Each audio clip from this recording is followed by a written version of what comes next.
Jai Ma Kodiyar, Jai Siyaram. From today onwards, I will record 18 videos in English about the 18 chapters of the Bhagavad Gita. The first chapter is called Arjuna Vishad Yoga, lamenting the consequences of the war. The Bhagavad Gita, or the Song of the God, was revealed by Lord Sri Krishna to Arjuna on the threshold of the epic war of Mahabharata. Decisive battle between two sets of cousins, the Kauravas and the Pandavas, was just about to commence on the battlefield of the Kurukshetra. A detailed account of the reasons that led to such a colossal war is given under the introduction, the setting of the Bhagavad Gita, in the book of the Bhagavad Gita. The Bhagavad Gita is primarily a conversation between Lord Krishna and Arjuna. However, the first chapter begins with a dialogue between King Dhritarashtra and his minister Sanjay. Dhritarashtra, being blind, could not leave his palace in Hastinapur but was eager to know the ongoings of the battlefield. Sanjay was a disciple of sage Vedvyas, the author of the epic Mahabharata and several other Hindu scriptures. Sage Vedvyas possessed a mystic ability to see and hear events occurring in distant places. He had bestowed upon Sanjay the miraculous power of distant vision, and therefore Sanjay could see and hear what transpired on the battleground of Kurukshetra and gave a first-hand account of King Dhritarashtra while still being in his palace. Bhagavad Gita Sloka 1.1 and others. And I'm going to read the translation. Dhritarashtra said, O Sanjay, after gathering on the holy field of Kurukshetra and desiring to fight, what did my sons and the sons of Pandu do? Sanjay said, on observing the Pandava army standing in the military formation, King Duryodhan approached his teacher Dronacharya and said the following words. Duryodhan said, respected teacher, behold the mighty army of the sons of the Pandu, so expertly arrayed for battle by your own gifted disciple, the son of Drupad. Behold, in their ranks are many powerful warriors like Yuyudhan, Virat, and Drupad, wielding mighty bows and equal in military prowess to Bhim and Arjun. There are also accomplished heroes like Drishtaketu, Chitan, and the gallant king of Kashi, Purujit, Kunti Bhoj, and Shaibya, all of them the best of men or fighters. In their ranks, they also have the courageous Yudamanyu, the gallant Uttamoja, the son of Subhadra, and the sons of Draupadi, who are all great warrior chiefs. O best Brahmins, sorry, O best of the Brahmins, hear too about the principal generals on our side who are especially qualified to lead. This I know, recount unto you. There are personalities like yourself, Bhishma, Dharma, Kripacharya, Ashwatthama, Vikarna, Bhurishrava, who are ever victorious in battle. That means they have never lost a battle in which they have participated in any capacity. Also, there are many other heroic warriors who are prepared to lay down their lives for my sake. They are all skilled in the art of warfare and equipped with various kinds of weaponry. The strength of our army is unlimited and we are safely marshaled by the Grand Shire Bhishma, while the strength of the Pandava army, carefully marshaled by Bhim, is very limited. And therefore, I call upon all the generals of the Kaurava army now to give full support to Bhishma, even as you defend your respective strategic points. Then the grand old man of Kuru dynasty, the glorious patriarch Bhishma, roared like a lion and blew his conch shell very loudly. giving joy to Duryodhana. Thereafter, conches, kettle drums, bungles, trumpets, and horns suddenly blared forth, and their combined sound was overwhelming. Then, from the midst of the Pandava army, seated in a glorious chariot drawn by the white horses, Madhav means Krishna, and Arjun blew their divine coach shells. Rishikesh blew his coach shell, called Panchajanya, and Arjun blew the Devdutt. Bhim, the voracious eater and performer of the Herculean tasks, blew his mighty conch, called Poundra. King Yudhishthir blew his conch called Anantavijay, while Nakul and Sahadev blew the Sughosh and Manipushpak.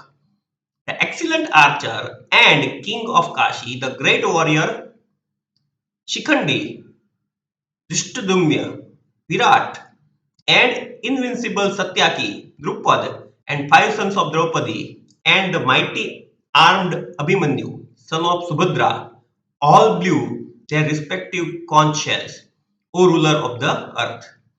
The terrific sound thundered across the sky and the earth and shattered the hearts of your sons, O Dhritarashtra. At that time, the son of Pandu Arjun, who had the insignia of human on the flag of his chariot. Once again, I'm sorry. At that time, the son of Pandu Arjun, who had Hanumanji sitting on the flag of his chariot himself, took up his bow. Seeing your sons arrayed against him, O king, Arjun then spoke the following words to Sri Krishna. Now, my dear august audience, please understand that basically the Bhagavad Gita is nothing but it is the set of answers of Lord Krishna or by Lord Krishna to the questions of Arjun. And now onwards, whatever questions that Arjun asks, that I am going to read out from Sloka 1.21 to the last Sloka of this particular chapter, Arjun Vishad Yoga, they lay the foundation of the Bhagavad Gita. And that's why I sincerely request you to listen to the rest of the part of this chapter even more carefully and mindfully. Arjun said, O infallible one, please take my chariot to the middle of the both armies, so that I may look at the warriors arrayed for the battle, whom I must fight in this great combat. I desire to see those who have come here to fight on the side of the evil-minded son of Dhritarashtra, wishing to please him. Sanjay said, O Dhritarashtra, having thus been addressed by Arjun, the Lord Krishna then drew the magnificent chariot between the two armies. In the presence of Bhishma, Dronacharya, and all other kings, Shri Krishna said, O Parth, behold these Kurus gathered here. There Arjun could see stationed in both the armies his fathers, grandfathers, teachers, maternal uncles, brothers, cousins, sons, nephews, grandnephews, friends, father-in-laws, and well-wishers. Seeing all his relatives present there, Arjun, the son of Kunti, was overwhelmed with the compassion and with deep sorrow spoke the following words.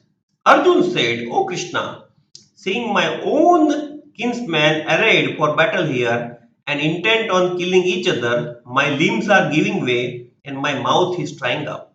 My whole body shudders. My hair is standing on end. My bow, the Gandiv, is slipping from my hand and my skin is burning all over. My mind is whirling in confusion. I am unable to hold myself steady any longer. O Krishna, killed of the Keshi demon, or killer of the Keshi demon, sorry, I only see omens of misfortune. I do not foresee how any good can come from killing my own kinsman in this battle. O Krishna, I do not desire victory, kingdom, or the happiness accruing to it. Of what avail will be a kingdom, pleasures, or even life itself when the very persons for whom we covet them are standing before us for battle. Teachers, fathers, sons, grandfathers, maternal uncles, grandsons, father in law, grandnephews, brother in law, and other kinsmen are present here, staking their lives and riches.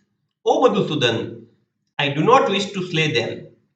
Even if they attack me, if we kill the sons of Dhritarashtra, what satisfaction will we derive from their dominion over the three worlds? What to speak of this earth?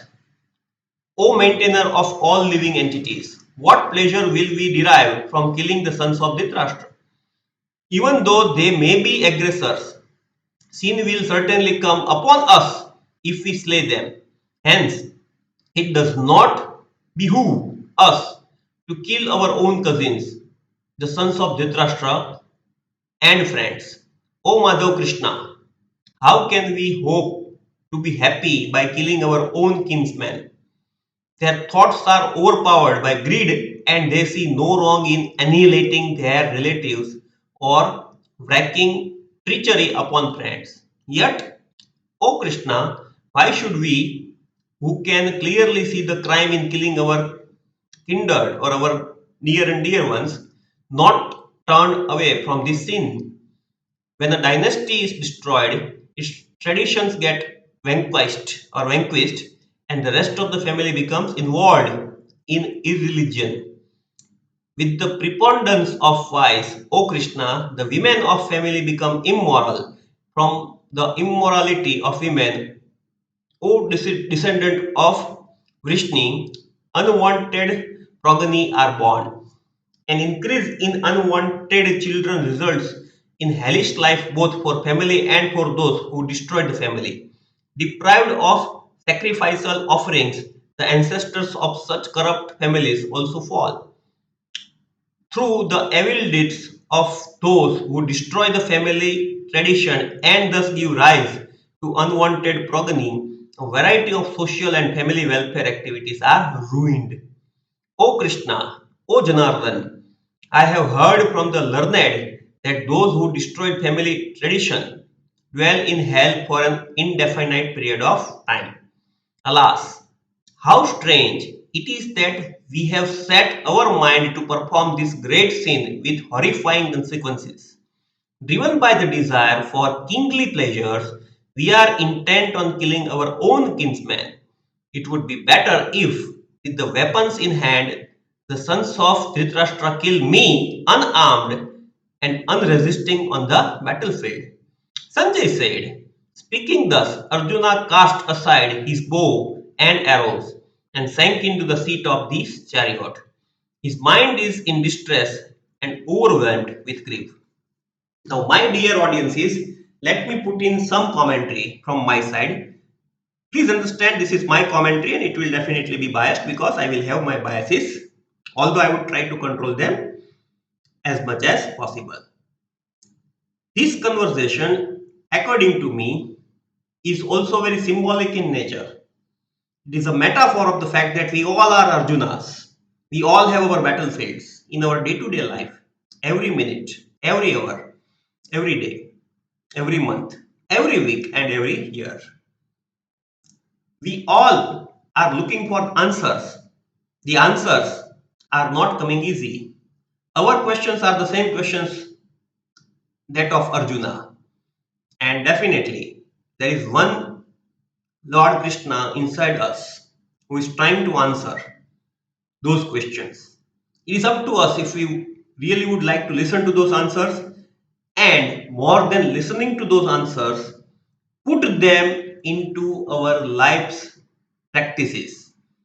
Try to live the life by those inputs, divine inputs, which are being shared by none other than Lord Krishna himself. Please understand one thing that the Bhagavad Gita is not a religious book. It is not a religious scripture. It is a master guide for anyone who wants to live a meaningful life and attain peace or divine peace forever. Forget about what happens to afterlife, or forget about the fact that there is something called heaven or hell. If you want to be happy this moment itself, if you want to attain mindfulness, if you really want peace, eternal peace, if you really want to make sense of whatever is happening in this world, whatever seemingly contradictions are existing in this world, Bhagavad Gita, the song of the God, the great epic, is the answer to that. It is considered to be the most widely read book of the Hinduism, followed by the Ramcharitmanas. If, my dear reader, if you can comprehend this, which is very difficult, I would be more than tempted to say that you would at least have covered the broader summary of all the Vedas, something that all the Hindus try to do. Basically, the Bhagavad Gita is considered to be the summary of all the four Vedas. And last thing, please understand that there is no master of the Bhagavad Gita. There is no expert of Bhagavad Gita. There is only one expert of Bhagavad Gita, and that expert is called Lord Krishna, Madhav. Except Lord Krishna, no one can claim to be knowing thoroughly about the Bhagavad Gita. Whenever one reads Bhagavad Gita, at every stage of life, we'll find a different meaning. So it's not like a typical book that you read once and forget. The Bhagavad Gita is a book to be read again and again and again. And at every stage of life, as you grow on, physically, mentally, socially, psychologically, you will find different meanings. The Bhagavad Gita shall always remain to be a relevant book, and it will never be old. So with that background, I have full faith that I will be able to do justice to this incredible book, and I will definitely try my best to make sure that whatever I read makes sense to you. But of course, I am a student, I am a learner, and I am still at a very, very young phase, or very, very beginner phase as far as the something like the Bhagavad Gita is concerned. So thank you very much for listening to me and sparing your time. I hope you got some information. See you in the next chapter as soon as possible. Till then, Jai Ma Kodiyar, Jai Siya Ram, Jai Sri Krishna. Good night.